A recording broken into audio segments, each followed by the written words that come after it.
Olá, pessoal, como vocês estão? Eu espero que vocês estejam bem e animados para mais um bate-papo a respeito de direito eleitoral. Sejam muito bem-vindas e muito bem-vindos ao canal Memento Eleitoral. Hoje nós vamos falar a respeito dos aspectos processuais da representação por conduta vedada. Eu quero falar sobre condutas vedadas em espécie, mas farei isso em vídeo futuro, para que este vídeo não fique muito grande e cansativo.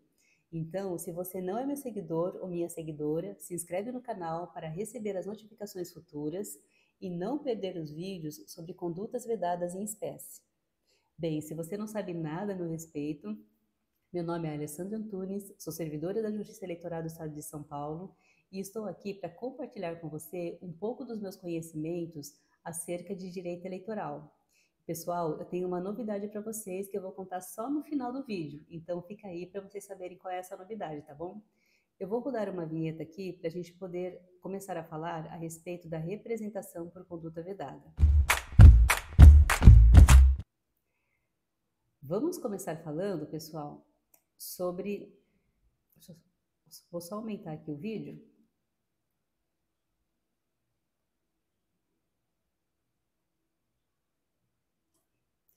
Vamos começar falando sobre a fundamentação legal para a representação por conduta vedada.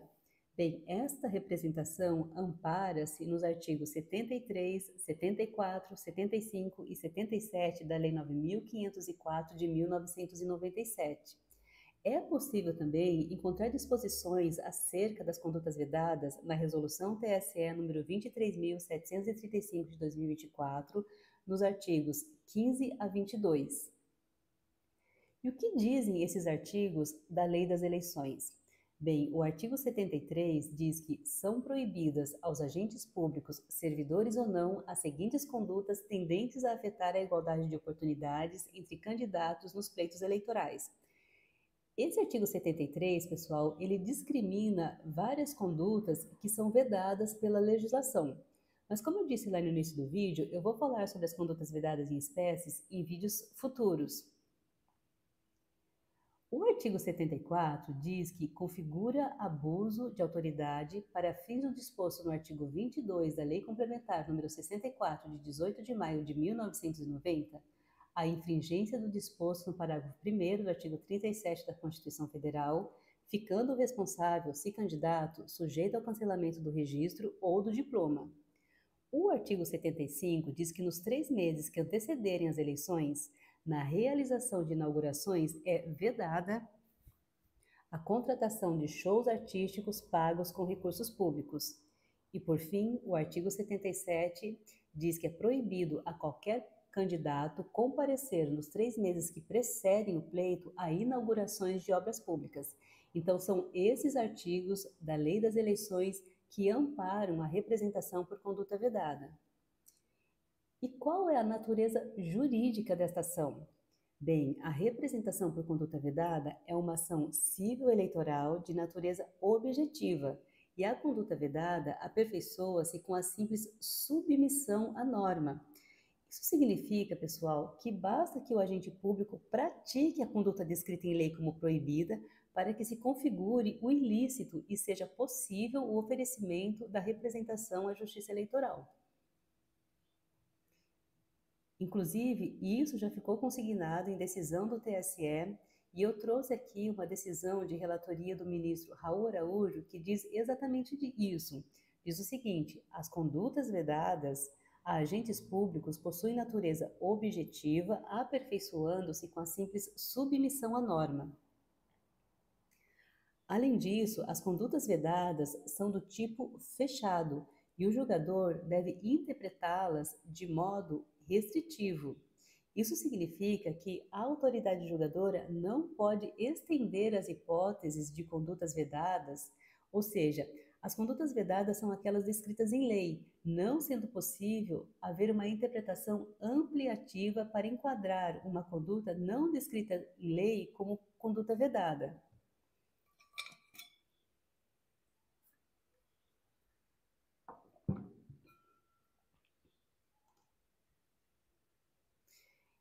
Inclusive, isso já ficou consignado em decisões do TSE e eu trouxe aqui duas decisões que falam exatamente sobre isso. A primeira de relatoria do ministro João Otávio de Noronha, que diz o seguinte: as normas que encerrem exceção ou mitigação de direitos, como no caso das condutas vedadas, devem ser interpretadas restritivamente. E a outra de relatoria do ministro Luiz Felipe Salomão diz que as disposições legais que regulamentam a prática de condutas vedadas não podem ser objeto de interpretação ampliativa. Além disso, pessoal, como as condutas vedadas, elas possuem natureza objetiva, nós não devemos fazer uma análise subjetiva da conduta do agente.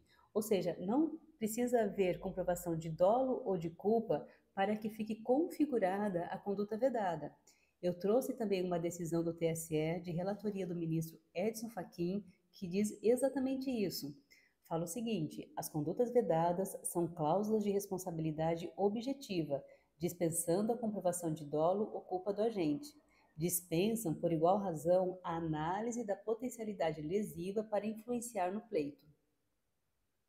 E qual a finalidade dessa ação? Bem, esta ação visa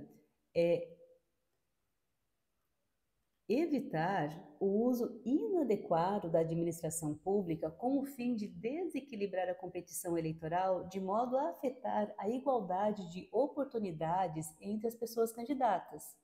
Então, a representação por conduta vedada, ela tem como objetivo proteger o princípio da igualdade entre as pessoas candidatas para que todos tenham as mesmas oportunidades e as mesmas chances de vencer a eleição.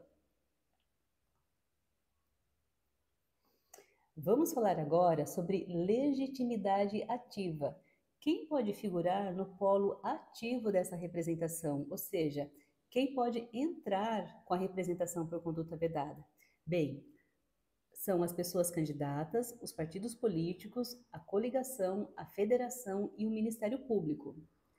Nós devemos fazer aqui algumas considerações a respeito da coligação. Nós devemos lembrar que só é possível coligação na eleição majoritária, e os partidos coligados não podem agir isoladamente durante o período eleitoral. Até existe decisão do TSE dizendo que após o período eleitoral, os partidos políticos eles estão autorizados a agir de modo isolado, mas durante o período eleitoral, se esses partidos estiverem coligados, eles só podem agir como coligação. Além disso, a coligação majoritária pode representar contra a pessoa candidata na eleição proporcional e o partido que concorre na eleição proporcional pode apresentar a representação isoladamente.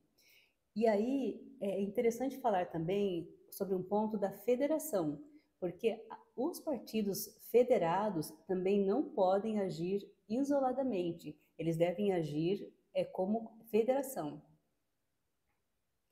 Vamos falar agora sobre os legitimados passivos.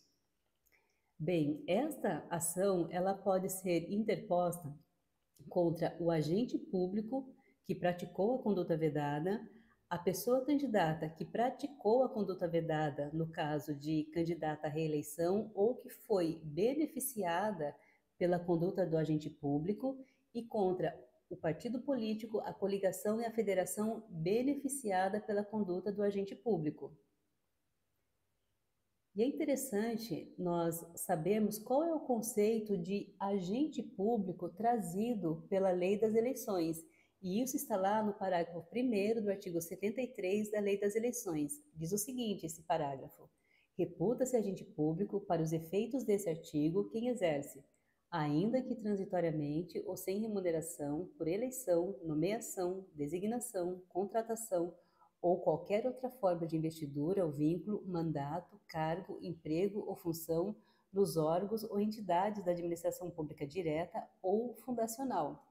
Então, o que nós vemos aqui, pessoal, é que o conceito de agente público para a Lei das Eleições é bastante amplo, pois considera agente público quem possua qualquer tipo de vínculo, seja contratual, de investidura, enfim, né, qualquer vínculo que esse agente tenha com a administração é considerado pela Lei das Eleições. Além disso, para que esse agente ele possa ele possa ser caracterizado como agente público para fins de conduta vedada, ele pode estar prestando um serviço transitório na administração ou sem remuneração. Então, nós vemos aqui que o conceito de agente público para a lei das eleições é bastante amplo. E aqui eu já havia falado que a pessoa candidata ela pode ser pessoalmente responsável pela conduta quando for candidata à reeleição ou beneficiária da conduta quando praticada pelo agente público. E é importante também nós termos em mente que o agente público ele pode ser responsabilizado sozinho pela prática da conduta vedada. Isso já ficou consignado pelo TSE e eu trago aqui uma decisão de relatoria do ministro Sérgio Banhos que diz exatamente isso. Fala o seguinte: a responsabilização pela prática das condutas vedadas descritas no artigo 73, inciso 1 da Lei 9.504 de 1997 prescinde da condição de candidato, bastando que o autor da ação seja agente público. Então, para que o agente público ele seja responsabilizado pela conduta vedada, não é necessário que ele ostente a condição de pessoa candidata. Vamos falar agora sobre litisconsórcio entre pessoa candidata e o agente público. A jurisprudência do TSE entende que há litisconsórcio passivo necessário entre o agente público, tido como responsável pela prática da conduta, e os beneficiários dos atos praticados. Eu trago aqui uma decisão do TSE, de relatoria do ministro Luiz Barroso, que fala exatamente isso. Diz o seguinte: de acordo com o entendimento desse tribunal, aplicável às eleições de 2016, nas ações que versam sobre condutas vedadas, há litisconsórcio passivo necessário entre o agente público tido como responsável pela prática das condutas e os beneficiários dos atos praticados. E, pessoal, o que acontece se o candidato que não é candidato à reeleição, ele for representado por uma conduta vedada praticada por um agente público que não faz parte do processo, que não foi chamado para responder a esse processo? Bem, nesse caso, o acórdão do ministro Roberto Barroso nos demonstra o que deve ser feito. Fala o seguinte: a ausência de inclusão do agente público responsável no polo passivo impõe a extinção como resolução do mérito da representação nos termos do artigo 487, inciso 2 do CPC. Como consequência, ficam afastadas as multas aplicadas pela prática de conduta vedada. Então, nesse caso, se o agente público ele não for chamado para compor o litisconsórcio passivo com a pessoa candidata, o processo deve ser extinto. Contudo, existem exceções para aqueles casos em que o agente público ele é um mero executor da conduta vedada na qualidade de simples mandatário.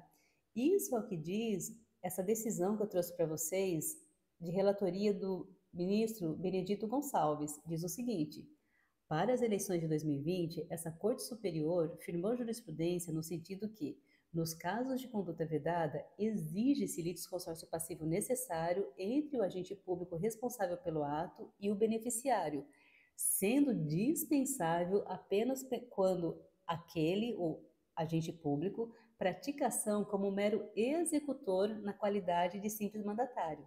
Então, quando o agente público é simples mandatário da conduta, não é necessário que ele integre os autos como litisconsórcio passivo necessário. Vamos falar agora sobre litisconsórcio nas eleições majoritárias. E para isso, nós devemos nos lembrar da súmula TSE número 38, que diz o seguinte: nas ações que visem a cassação de registro, diploma ou mandato, há litisconsórcio passivo necessário entre titular e respectivo vice da chapa majoritária. Na verdade, pessoal, a formação de litisconsórcio só será obrigatória nas eleições majoritárias, que são aquelas para presidente e vice, governador e vice, presidente e vice e senador e suplente, quando houver pedido de cassação de registro ou do diploma, nos termos da súmula TSE número 38. Se o pedido for somente de multa, é dispensável o litisconsórcio entre o titular e o vice e entre o titular e o suplente. Vamos falar agora sobre a legitimidade passiva dos partidos políticos. Bem, nos casos do artigo 73 da Lei 9.504 de 1997, o partido pode figurar no polo passivo como litisconsorte porque há sanção específica para sua responsabilização. Então, nos casos do artigo 73, o partido político poderá ser sancionado com multa ou exclusão do recebimento do fundo partidário. Em decorrência disso, ele pode figurar como litisconsorte na ação por conduta vedada. Já nas hipóteses dos artigos 74, 75 e 77, o partido ele pode intervir como como assistente simples e não como litisconsorte, porque para esses casos, o artigo 74, 75 e 77, não há uma responsabilização específica para o partido político. E nós vamos falar mais à frente a respeito das sanções, tá, pessoal? Vamos falar agora a respeito da competência para processamento e julgamento da representação por conduta vedada. Bem, nas eleições municipais, o competente é o juiz eleitoral. Lembrando que eleições municipais são aquelas para prefeito, vice-prefeito e vereador. Nas eleições estaduais e federais, que são aquelas para senador, deputados federais, deputados estaduais e deputados distritais, o competente é o TRE, ou seja, os TREs das respectivas circunscrições. E nas eleições presidenciais, o competente para análise e julgamento da representação é o Tribunal Superior Eleitoral. Só devemos lembrar que nos TREs e no TSE, a representação ela é distribuída a um juiz auxiliar que irá fazer toda a instrução do processo, mas o julgamento é feito pelo plenário. E esse juiz auxiliar, ele participa do julgamento, então ele faz toda a instrução do processo, elabora um relatório sobre tudo que ele conseguiu apurar daqueles fatos, manda o processo para o plenário, e no plenário o processo é julgado por todos os membros da corte, né, e também pelo juiz auxiliar. Vamos falar agora a respeito das sanções. Vamos iniciar falando sobre as sanções para o caso de condutas vedadas do artigo 73. Bem, nesse caso, a conduta vedada, ela poderá ser apenada com multa, suspensão imediata da conduta vedada, exclusão do partido beneficiado da distribuição do fundo partidário e cassação do registro ou do diploma da pessoa candidata. E o valor da multa está disposto lá no artigo 20, inciso 2 da Resolução TSE número 23.735 de 2024. E ela varia entre R$ 5.320,50 e R$ 106.410. Quanto ainda às sanções do artigo 73, a autoridade judiciária deverá fazer um juízo de proporcionalidade para a aplicação da sanção e não se exige prova da potencialidade lesiva de o ato afetar a lisura da eleição, bastando a infringência ao princípio da isonomia entre as pessoas candidatas. Lembra que nós falamos lá a respeito da finalidade da representação por conduta vedada? Ela tem como intuito exatamente proteger a isonomia entre as pessoas candidatas para que todas elas possam ter as mesmas chances de vencer as eleições. Então, em decorrência disso, não se exige prova da potencialidade lesiva do ato afetar a eleição, mas somente a infringência, né, a violação ao princípio da isonomia entre as pessoas candidatas. E é importante também saber que a multa ela deve ser aplicada individualmente para cada parte dos autos.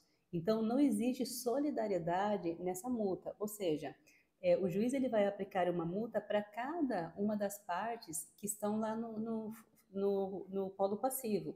Então, ele vai aplicar uma multa para o agente público, uma multa para a pessoa candidata, uma multa para o partido, e somente essa pessoa que recebeu a multa é que tem a responsabilidade de recolher o valor, de pagar a multa. Então, a multa imposta ao agente público cabe somente a ele pagar. A multa imposta à pessoa candidata cabe somente a ela pagar e assim por diante. Não existe a solidariedade. Porque vamos lembrar que a solidariedade é um vínculo que existe entre credores e devedores de uma obrigação que determina que cada um tem direito ou obrigação de receber ou pagar a dívida integralmente.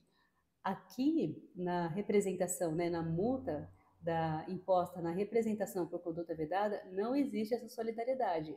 A multa é aplicada individualmente a cada pessoa. Inclusive, eu trago aqui um julgado do TSE, de relatoria do ministro Ricardo Lewandowski, que diz exatamente isso. Fala o seguinte: artigo 73, inciso 1 da Lei número 9.504 de 1997, necessidade de aplicação de multa individualizada. É descabida a fixação de forma solidária da multa imposta pela prática de conduta vedada, devendo a sua aplicação ocorrer individualmente para os partidos, coligações, candidatos responsáveis, nos termos do artigo 73, parágrafo 4º e 8º da Lei 9.504 de 1997. Agora vamos falar a respeito das sanções dos artigos 74, 75 e 77. Bem, para as condutas vedadas desses artigos, cabe cassação do registro ou do diploma da pessoa candidata. Não há previsão para aplicação de multa e exige-se a prova da gravidade das circunstâncias. E qual que é o procedimento aplicado à representação por conduta vedada? Bem, deve ser observado o rito estabelecido no artigo 22 da Lei Complementar número 64 de 1990. E vamos relembrar que o rito do artigo 22, ele começa com a petição inicial, logo depois o juiz ele vai determinar a citação da parte contrária para que ela apresente defesa no prazo de 5 dias.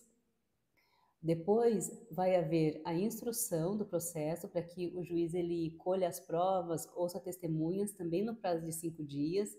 Logo depois, o juiz ele abre prazo de 3 dias para eventuais diligências que ele determina de ofício ou alguma das partes solicita.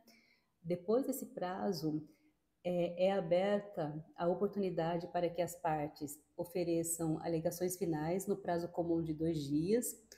Depois, o processo vai para o Ministério Público para manifestação também no prazo de 2 dias, se o Ministério Público ele não for parte dos autos, e por fim vem a sentença. Na verdade, assim, depois que o Ministério Público é ouvido, se tratar de um processo de primeira instância, o juiz ele vai proferir sentença. Se for um processo dos TREs ou do TSE, o juiz auxiliar irá elaborar o relatório e mandar o processo à mesa para que seja julgado pelo plenário. E o prazo final para ajuizamento da ação é a data da diplomação. Isso é o que dispõe o parágrafo 12 do artigo 73 da Lei das Eleições, que diz que a representação por conduta vedada pode ser apresentada até a data da diplomação. E após a decisão, é possível a interposição de recurso no prazo de 3 dias a contar da publicação do julgamento no DJE. E devemos lembrar que o prazo ele se conta excluindo-se o dia do começo e incluindo-se o dia do vencimento. Aqui ficou errado, tá, pessoal? Ficou no plural, mas é no singular, tá? Então não excluem-se, exclui-se só. Então, exclui-se o dia do começo e inclui-se o dia do vencimento, e devemos lembrar que entre os dias 20 de dezembro e 20 de janeiro, os prazos eles ficam suspensos. Então, vamos pensar no caso em que a diplomação aconteceu no dia 19 de dezembro. Então, esse dia vai ser o prazo final para a apresentação da representação por conduta vedada. Digamos que um partido, ele represente determinado candidato, exatamente no dia 19. Só que como os prazos eles ficam suspensos entre 20 de dezembro e 20 de janeiro, Esse processo, o prazo desse processo somente vai começar a correr lá no dia 21 de janeiro, que é quando vai se oportunizar a defesa da parte contrária. Bem, com isso, pessoal, nós terminamos aqui esse vídeo e eu trouxe aqui o material que eu usei para pesquisa, para preparar esse vídeo. E eu usei o Manual de Direito Eleitoral do Rodrigo Lopes Ilho, o Direito Eleitoral do José Jairo Gomes, também pesquisei a Lei 9.504 de 1997 e a Resolução TSE número 23.735 de 2024. Também pesquisei a jurisprudência, embora eu não tenha colocado aqui, mas pesquisei lá no site do TSE. E pessoal, se você não é meu seguidor lá no Instagram, me segue lá. Trouxe aqui o QR Code, caso você queira usar, mas também vou deixar na descrição o link para vocês poderem acessar a minha página lá do Instagram e me seguirem lá. E agora vem a novidade. Eu criei lá no Telegram um canal para disponibilizar os slides que eu uso aqui para essa aula. Então, se você quiser esse material, vá lá no Telegram para obtê-lo. Aqui está o QR Code e eu também vou deixar na descrição o link para vocês acessarem a página lá, né, o canal, na verdade, né? E é isso, pessoal. Muito obrigada por vocês terem ficado aqui comigo até o final. Espero que vocês tenham gostado deste vídeo. E se gostaram, por favor, curtam, compartilhem, comentem. E até a próxima vez, pessoal. Até mais. Muito obrigada. Tchau, tchau.